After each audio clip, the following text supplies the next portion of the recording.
Vamos a presentar el siguiente tema que queremos compartir con ustedes en esta segunda hora que arranca de Caso Abierto. Estamos hasta las 15, de 13 a 15 cada sábado acá por La Nación Más.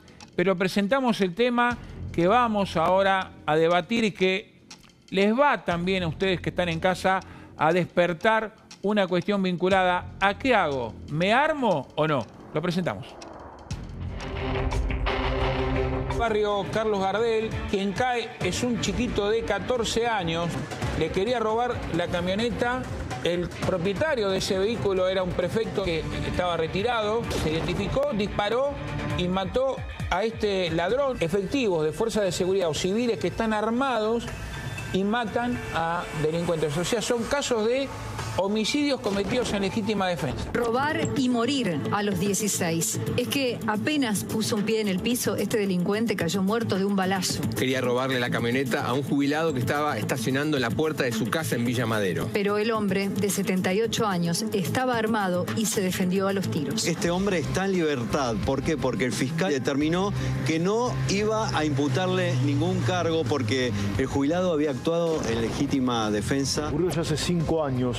En Quilmes, un jubilado, Jorge Ríos, mató a un delincuente cuando, después de consumar un robo, salía de su casa. Se ve a la banda intentando entrar en la casa de Jorge Adolfo Ríos. Esta es la tercera vez en la noche que los mismos ladrones le entran, amenazan a Jorge Ríos, le pegan, lo lastiman con un destornillador, hasta que el jubilado saca su 9 milímetros. ¿Volverías a hacer lo que hiciste, Jorge? Claro, por supuesto. Aunque, no sé, me dejen, no sé. Pero yo lo vuelvo a hacer porque era mi vida. Legítima defensa. Vecinos armados contra el delito. Según las estadísticas del Ministerio Público Fiscal de la provincia de Buenos Aires, se duplicaron la cantidad de hechos donde hubo homicidios cometidos en legítima defensa. ¿Esto qué significa? Que hay vecinos que se están armando contra el delito. Por eso te preguntaba, vos que estás en casa ahora, ¿pensaste alguna vez en comprar un arma para defenderte de un robo, para defenderte de un hecho de inseguridad? Si los delincuentes entran en tu casa, veíamos ahí las imágenes de episodios que no ocurrieron hace 20 años. El de Jorge Ríos pasó en plena pandemia, en 2020. El de Lino Villar Cataldo ocurrió hace poco.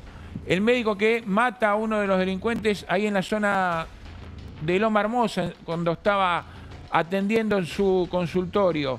El del Tano Nicola, donde en Villa Madero, esto fue en el verano, mata a un ladrón de 16 años que va a robarle la camioneta y que después tuvo que soportar el escarnio y la venganza de la familia del delincuente, que era de pocas cuadras nada más. El Tano Nicola no vive en paz porque mató a un delincuente que tenía 16 años.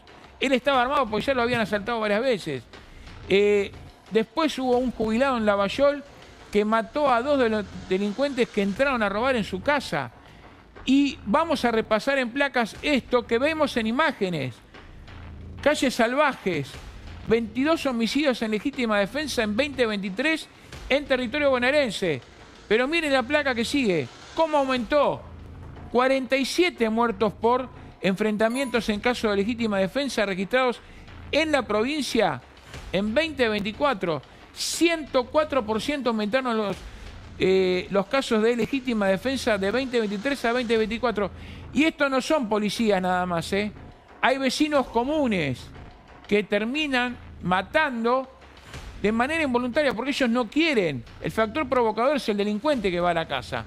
Seguimos con las placas, justamente, donde se refleja claramente esto que veíamos en las imágenes. Hechos que ocurren hace poco. Este es el número. De 22 homicidios en 2023, al año siguiente pasamos, y con esto pido la última placa, a 47 casos. 104%. Mira, acá está. 47 muertos por enfrentamiento en caso de legítima defensa en 2024. Repito, estos no son solamente policías.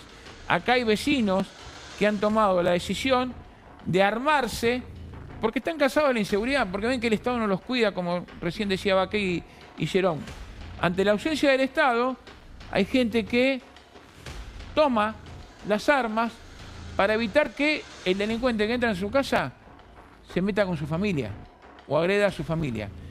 Eduardo Gerón fue uno de los letrados que defendió en una etapa, en la última etapa justamente del proceso, a Horacio Santos. Hace poco se cumplieron 35 años de ese episodio que lo veíamos en el 90 como un hecho aislado, conmoción.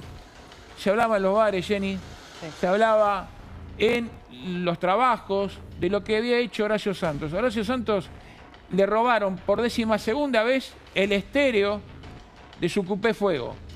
Se subió al auto, corrió a los delincuentes y los mató. Estos eran Osvaldo Aguirre y Carlos González, delincuentes que habían ido a robar el estéreo del auto que tenía estacionado en la zona de Voto. En Villa de Voto, en la calle Nueva York, que la mujer había ido a comprar ahí a la galería y termina a unas 20 cuadras, si mal no recuerdo. Ahí estaba con su mujer, con Luisa, y decía en el anterior, ahí está, mi marido no es un violento. Santos estaba cansado de que lo robaran. Ahí lo vemos con Norman Powell, el periodista que le está haciendo la nota, ahí en el diario La Nación, era Norman Powell, un compañero de la sección policiales. Pero miren, era un hecho aislado y que provocó conmoción. Hoy lo tenemos todos los días, por eso los números, 47 hechos parecidos a los de el ingeniero Santos en cifras oficiales. Eduardo Gerón, ¿qué reflexión tenés después de tanto tiempo? Bueno, ¿y cómo ve la realidad? Realmente se pregona mucho que no hay que hablar de legítima defensa, que no hay que incitar a eso, etc. Yo no me armaría. Por supuesto, no es que hay que incitar, pero no se puede negar que la persona a la que el Estado no protege pueda defenderse, porque es un derecho constitucional que tiene. Y hay que decirlo para que aclarar las cosas, que la legítima defensa no solo es un derecho constitucional, sino que la ley lo prevé expresamente. Lo que requiere... Pero Santos estuvo preso. ¿Por qué estuvo preso Santos? No, Santos estuvo preso los primeros días hasta que se determinó qué había pasado. Después estuvo en libertad durante todo el proceso, que duró muchísimo, duró como 5 años, y finalmente se consideró que había habido un exceso en la legítima defensa, pero siempre dentro de la legítima defensa, porque esto hay que decirlo, cuando ocurre un hecho en el que se defiende mata a la persona que lo está atacando, podrá ser un abuso o no, podrá ser un exceso o no, podrá estar... Pero lo que nunca puede haber es que sea un hecho doloso. O sea, siempre la pena va a estar referida a la legítima defensa si es que hay un exceso. Y la legítima defensa propiamente dicha, si uno no se excede, no tiene pena, porque no la puede tener, porque si es la consagración de un derecho, eso no tiene pena. Doctor Baqué, ¿por qué es exceso? En la legítima se considera exceso. ¿Cuándo es exceso? Bueno, exceso es... pregunta de examen en la facultad. Por eso te la hago. Te juro. Me dijeron, el exceso en la legítima defensa. Doctor, el juez Dot, en La Plata, la facultad, pregunta no de examen. Olvida. Por eso, y ¿sabés para qué? Para que se lo aclares a toda la gente que nos está viendo, que es mucha. Preguntado, doctor. Bueno, el exceso en la legítima defensa es un delito doloso. Primero, por eso está penado. ¿Y cuándo hay exceso? Porque para que... No, cuando primero tenés que evaluar si hubo legítima defensa. Sí. Arrancás por ahí. Si tenés la racionalidad en el medio empleado, hay una agresión ilegítima, vos tenés todo el derecho del mundo a repelerla. Como decía Gerón. Con el medio, con una racionalidad. Si vos me tirás una trompada y yo agarro un revólver, empieza. También puede ser culposo. Ahí No, le damos la... doloso. Puede ser culposo. No. Si yo me A ver, represento espera, que tengo un arma que no es apta para el Sergio, disparo. espera que te tengo que presentar. Bueno, Está Sergio Borrone, que es abogado penalista, que la escuchaban a él también. Ahora sí. Para la doctrina, unánime es doloso. Unánime. Porque respuesta del doctor Baqué ese día que no sabía la respuesta. Culposo. Pero yo se la refuto así con todo respeto. No, pero dije culposo. Y me dijo, si yo me represento que tengo un arma no apta para el disparo y le voy a pegar con el arma y se me dispara. O sea, no tuve la debida diligencia en percatarme que estaba apta para el disparo. Es preterintencional. Bueno, preterintencional. O culposo, pero no siempre pero no es entonces exceso, doloso pleno. pero no es exceso en la legítima defensa. El exceso es cuando ante una agresión ilegítima no utilizo una racionalidad en el medio empleado. Acá no voy a discutir con el doctor Gerón, que hizo un trabajo brillante como abogado con Santos, brillante, pero eran 2 personas que se iban huyendo, que habían robado un estéreo y los mató. O sea, vamos a explicar, porque la gente por ahí no sabe qué pasó con Santos, y que además Santos tuvo una abogado brillante como el doctor Gerón. Pero se iban yendo y mató a 2 personas por un estéreo. ¿Es parecido a esto? ¿A cuál? ¿El Jorge Ríos? ¿El de Quilmes? ¿Es parecido? ¿Por qué? A ver, ¿por qué Santos fue exceso en legítima defensa? Porque había cesado el peligro para él y se iban huyendo y él continuó. Porque también hay una cosa que se llama adrenalina. Vos, te acaban de robar y todos decimos entregaríamos las cosas y el 90% huimos. Por ejemplo, como decía hoy el influencer, yo digo de entregar la moto y cuando me vienen a robar intentó escaparse. Entonces hay una carga de adrenalina del que es robado por 12ª vez, como en el caso de Santos y demás, que lo lleva a cometer, porque él podría haber parado antes de matarlos. Entonces, porque más de todo, por un estéreo mató a 2 personas. Ahora, pero hay una realidad que también creo que hay que destacar, que nadie está obligado a dejarse robar. Sea lo que sea, él tiene derecho a defender sus pertenencias, porque cuando la ley habla, no solo habla de defenderse la persona, sino habla de los derechos. Y entre los derechos de terceros, están las cosas... son los derechos de terceros.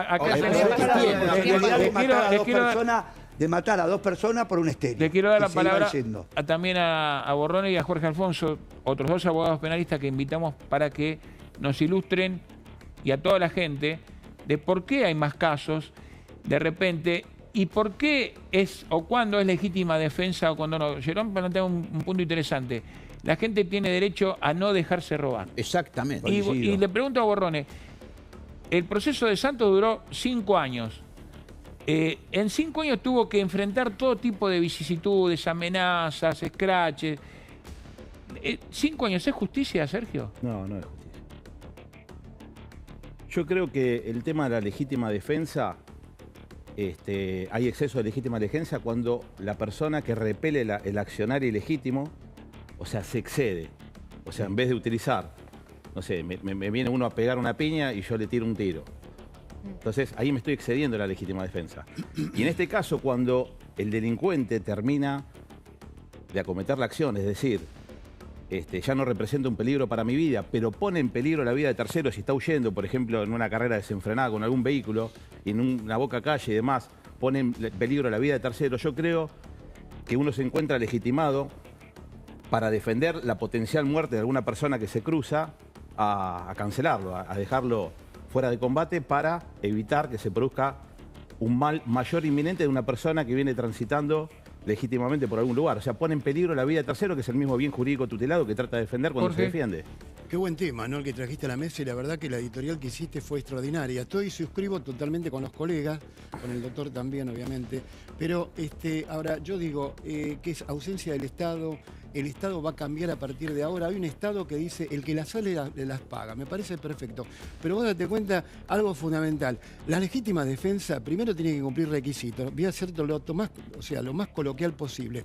Pero en un segundo de víctima pasás a ser victimario. Es una milésima de segundo. Exacto. Donde está justamente tu derecho que estás defendiendo, pones en peligro el derecho del otro, que es la vida humana también. Entonces yo digo, hay que cambiar la política criminal de base realmente, porque no podemos permitir, porque yo no sé si el Estado, realmente los argentinos, la sociedad está preparada para armarse y para repeler este tipo de agresiones que vos dijiste en la editorial, y me quedé asombrado realmente con todo ese peregrinar de ejemplos que diste, que son lamentables para la gente y para las víctimas.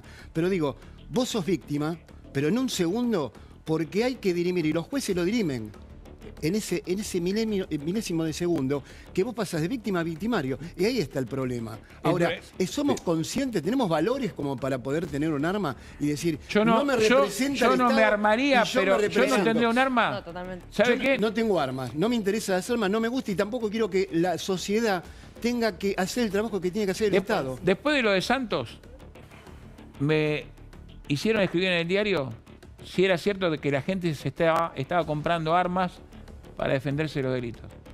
Y Lito Neumann, Elías Neumann, claro, todos lo conocerán, me dijo... Una eminencia. Exactamente, en ese momento, año 92-93, me dice, las armas las carga el diablo y las descargan los inútiles que la... Bueno, pero dio un ejemplo acá el colega. Yo estoy de acuerdo con la aportación de armas. Estoy de acuerdo con la aportación de armas. Creo que el problema de Argentina se terminó cuando la policía dejó de hacer prevención del delito. Pasó por los años 90, 90 y pico. Yo me acuerdo cuando era chico, veía pasar un patrullento, un móvil 100, un móvil 200 y me ponía firme. Porque daba la vuelta a manzana y ya sabía que te tenías que ir si estabas haciendo algo malo. Estaban lo que se llamaban los famosos edictos policiales, que si bien era un exceso porque el que oficiaba de juez era el comisario, ejercía un mecanismo de prevención del delito que desanimaba el accionar delictivo. ¿Está bien?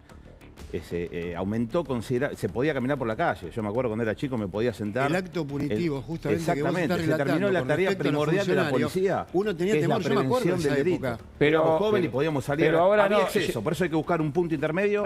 Pero se le debe devolver el poder a la policía para que haga prevención ahora, del delito. Te quiero preguntar, yo creo que Gerón no está de acuerdo con lo que decía Neumann, ¿no? No. ¿Por qué? Porque creo que el que da el paso para cometer el delito, el que pasa de la legalidad a la ilegalidad, es el ladrón.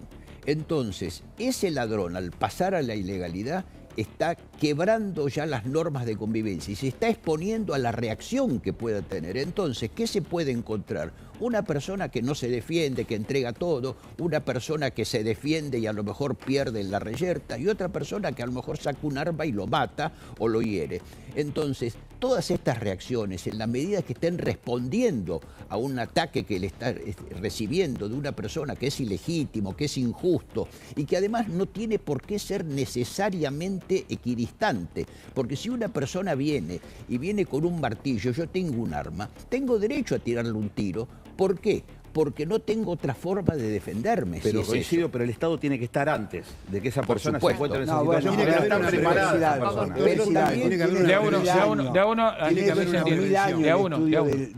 Del Instituto de la Legítima Defensa.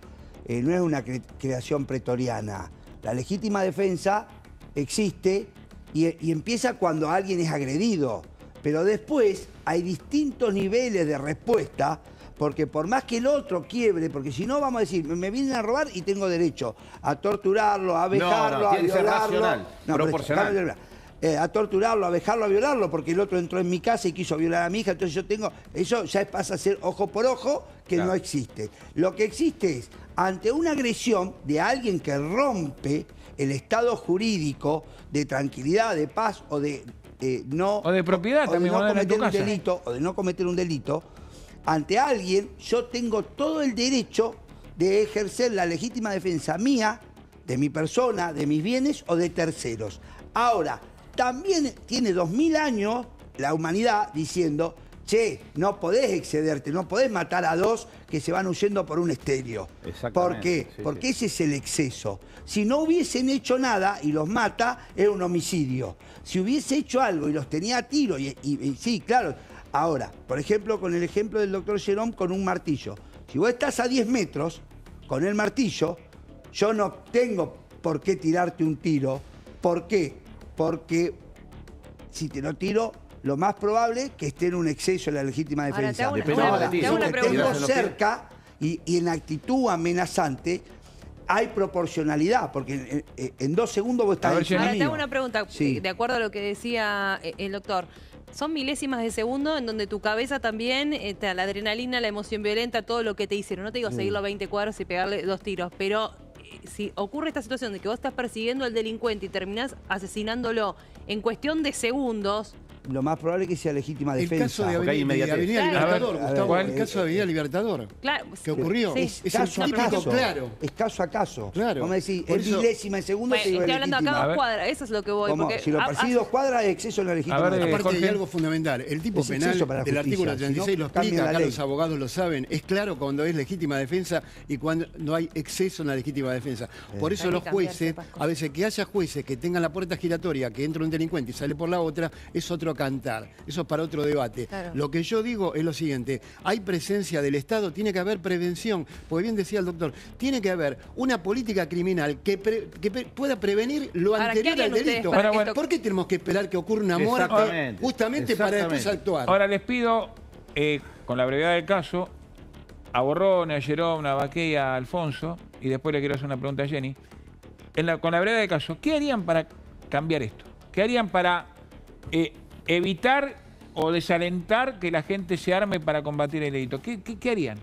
Borrone primero, breve. Yo, por ejemplo, le devolvería el poder a la policía jurisdiccional, a la policía de la Ciudad de Buenos Aires, le daría autonomía funcional para que puedan hacer efectivamente prevención del delito y que no lo estén persiguiendo porque le piden documento a una persona, por ejemplo, de Constitución o Retiro.